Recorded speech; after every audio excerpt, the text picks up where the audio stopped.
Shirley showed she had been sincere in saying she should be glad of Caroline's society, by frequently seeking it, and, indeed, if she had not sought it, she would not have had it, for Miss Helstone was slow to make fresh acquaintance.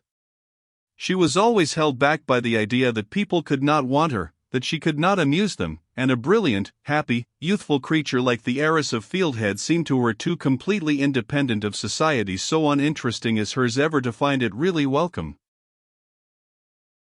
Shirley might be brilliant, and probably happy likewise, but no one is independent of genial society, and though in about a month she had made the acquaintance of most of the families round, and was on quite free and easy terms with all the Mrs. Sykes, and all the Mrs. Pearson, and the two superlative Mrs. Wynne of Walden Hall, yet, it appeared, she found none amongst them very genial, she fraternized with none of them, to use her own words.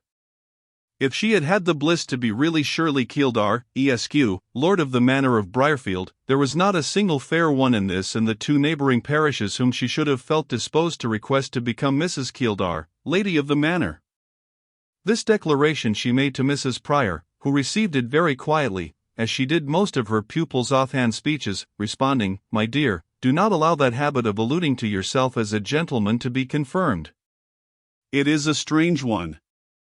Those who do not know you, hearing you speak thus, would think you affected masculine manners." Shirley never laughed at her former governess. Even the little formalities and harmless peculiarities of that lady were respectable in her eyes.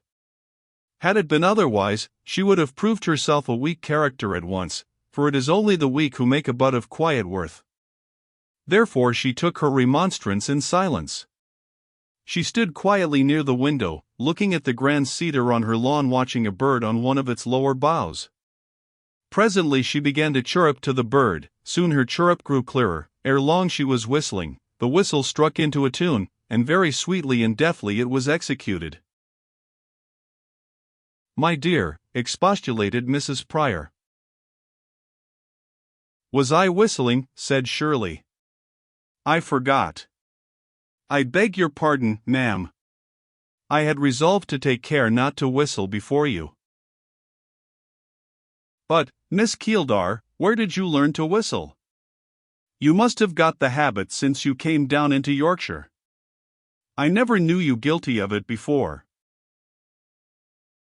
"Oh, I learned to whistle a long while ago." "Who taught you?" "No one. I took it up by listening, and I had laid it down again. But lately, yesterday evening, as I was coming up our lane, I heard a gentleman whistling that very tune in the field on the other side of the hedge, and that reminded me."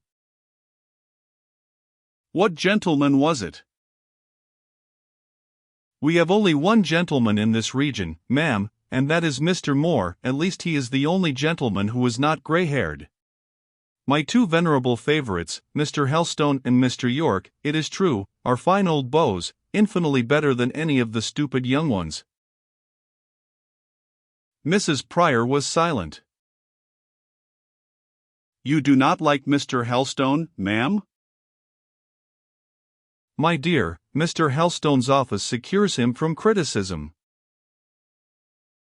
You generally contrive to leave the room when he is announced." "Do you walk out this morning, my dear?" "Yes, I shall go to the rectory, and seek and find Caroline Helstone, and make her take some exercise. She shall have a breezy walk over Nunneley Common." "If you go in that direction, my dear, have the goodness to remind Miss Helstone to wrap up well, as there is a fresh wind, and she appears to me to require care." "You shall be minutely obeyed, Mrs. Pryor. Meantime, will you not accompany us yourself?" "No, my love, I should be a restraint upon you. I am stout, and cannot walk so quickly as you would wish to do." Shirley easily persuaded Caroline to go with her, and when they were fairly out on the quiet road, traversing the extensive and solitary sweep of Nunneley Common, she as easily drew her into conversation. The first feelings of diffidence overcome, Caroline soon felt glad to talk with Miss Keeldar. The very first interchange of slight observations sufficed to give each an idea of what the other was. Shirley said she liked the green sweep of the common turf, and, better still, the heath on its ridges, for the heath reminded her of moors. She had seen moors when she was travelling on the borders near Scotland. She remembered particularly a district traversed one long afternoon, on a sultry but sunless day in summer. They journeyed from noon till sunset, over what seemed a boundless waste of deep heath, and nothing had they seen but wild sheep, nothing heard but the cries of wild birds. "I know how the heath would look on such a day," said Caroline, "purple-black, a deeper shade of the sky tint, and that would be livid." "Yes, quite livid, with brassy edges to the clouds, and here and there a white gleam, more ghastly than the lurid tinge, which, as you looked at it, you momentarily expected would kindle into blinding lightning." "Did it thunder?" "It muttered distant peals, but the storm did not break till evening, after we had reached our inn, that in being an isolated house at the foot of a range of mountains." "Did you watch the clouds come down over the mountains?" "I did. I stood at the window an hour watching them.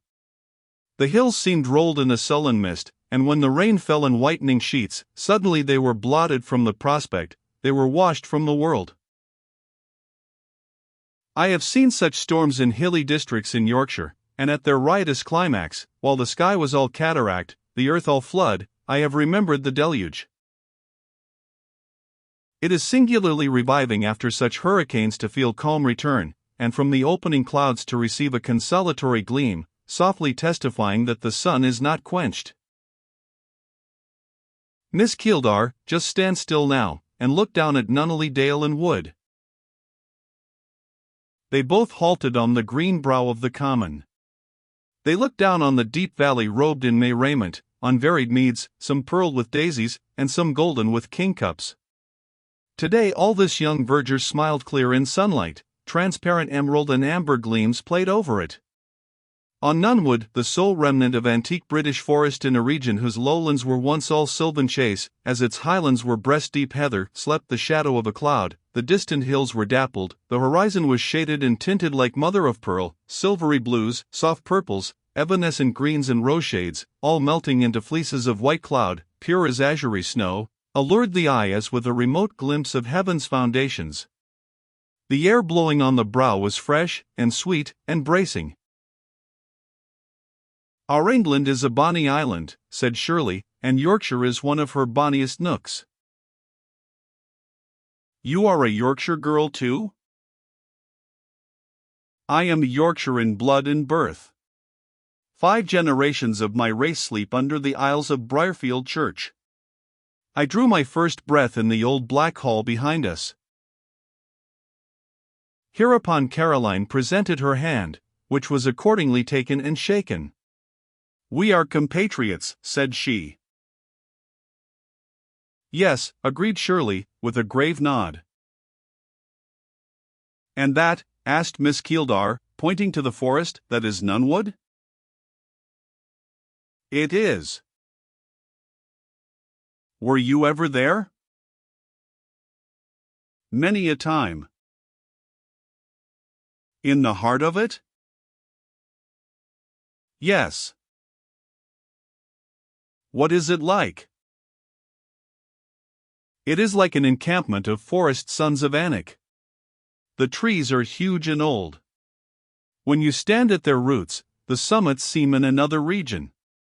The trunks remain still and firm as pillars, while the boughs sway to every breeze. In the deepest calm their leaves are never quite hushed, and in high wind a flood rushes, a sea thunders above you." "Was it not one of Robin Hood's haunts?" "Yes, and there are mementos of him still existing. To penetrate into Nunwood, Miss Keeldar, is to go far back into the dim days of old.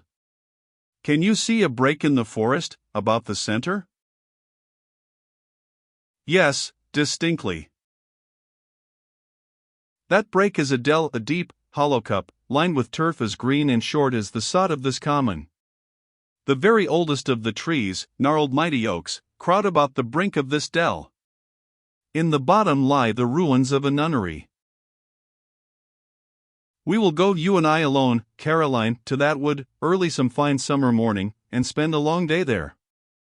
We can take pencils and sketchbooks, and any interesting reading book we like, and of course we shall take something to eat. I have 2 little baskets, in which Mrs. Gill, my housekeeper, might pack our provisions, and we could each carry our own. It would not tire you too much to walk so far? Oh no, especially if we rested the whole day in the wood. And I know all the pleasantest spots. I know where we could get nuts in nutting time, I know where wild strawberries abound, I know certain lonely, quite untrodden glades, carpeted with strange mosses, some yellow as if gilded, some a sober gray, some gem green. I know groups of trees that ravish the eye with their perfect, picture-like effects: rude oak, delicate birch, glossy beech, clustered in contrast, and ash trees stately as Saul, standing isolated, and superannuated wood giants clad in bright shrouds of ivy. Miss Keeldar, I could guide you. You would be dull with me alone? I should not. I think we should suit, and what third person is there whose presence would not spoil our pleasure? Indeed, I know of none about our own ages, no lady at least, and as to gentlemen. An excursion becomes quite a different thing when there are gentlemen of the party, interrupted Caroline. I agree with you, quite a different thing to what we were proposing. We were going simply to see the old trees, the old ruins, to pass a day in old times, surrounded by olden silence, and above all by quietude. You are right, and the presence of gentlemen dispels the last charm, I think. If they are of the wrong sort, like your Malones, and your young Sykes, and Wyness, irritation takes the place of serenity. If they are of the right sort, there is still a change, I can hardly tell what change, one easy to feel, difficult to describe. We forget nature, imprimus. And then nature forgets us, covers her vast calm brow with a dim veil, conceals her face, and withdraws the peaceful joy with which, if we had been content to worship her only, she would have filled our hearts. What does she give us instead? More elation and more anxiety, an excitement that steals the hours away fast, and a trouble that ruffles their course. Our power of being happy lies a good deal in ourselves, I believe, remarked Caroline sagely.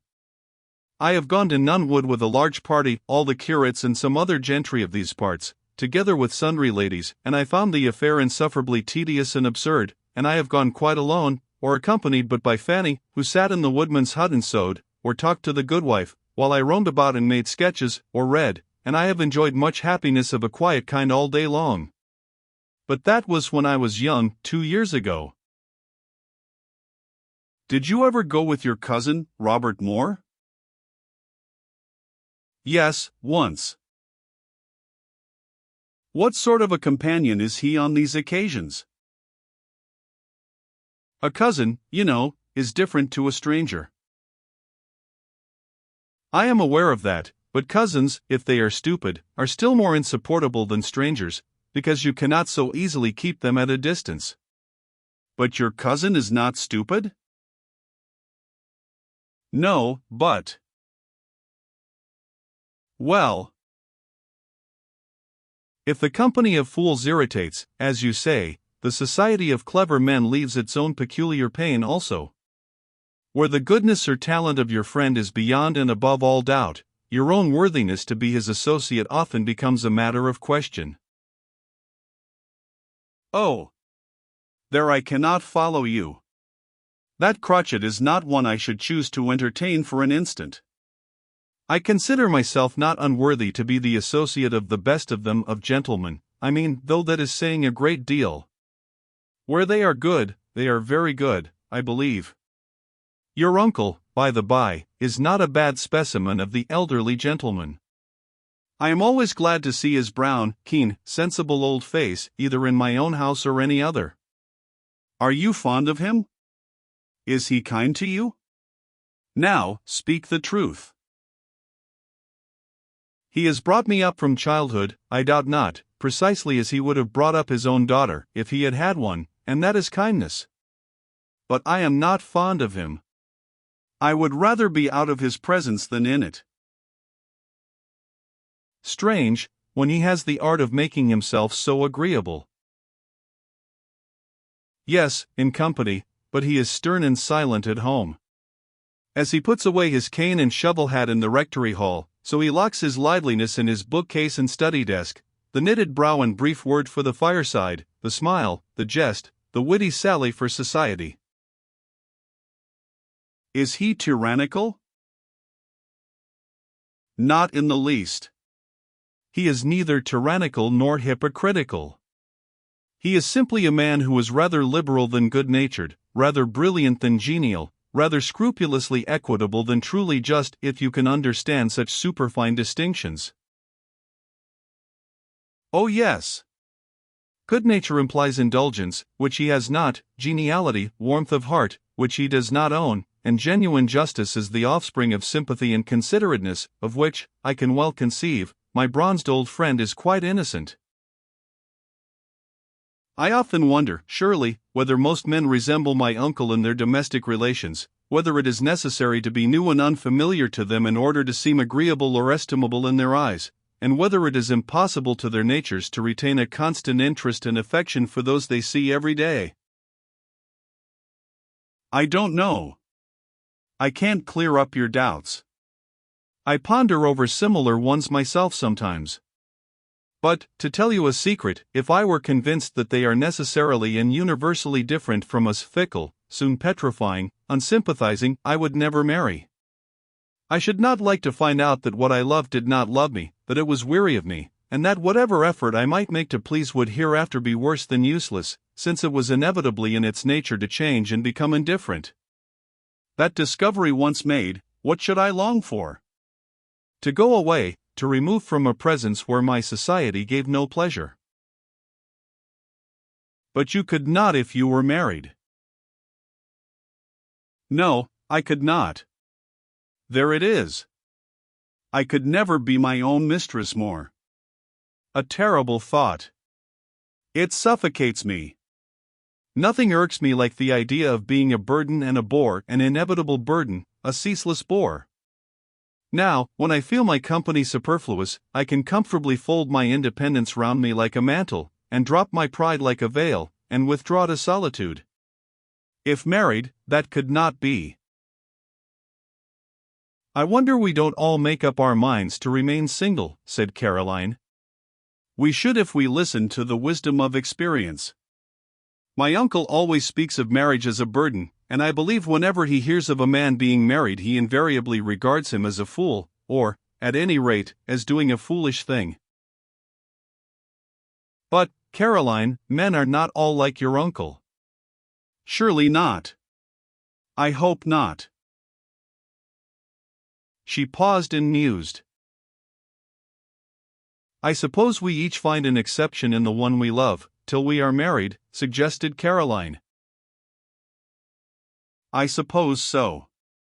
And this exception we believe to be of sterling materials. We fancy it like ourselves, we imagine a sense of harmony.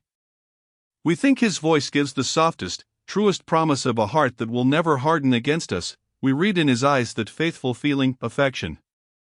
I don't think we should trust to what they call passion at all, Caroline.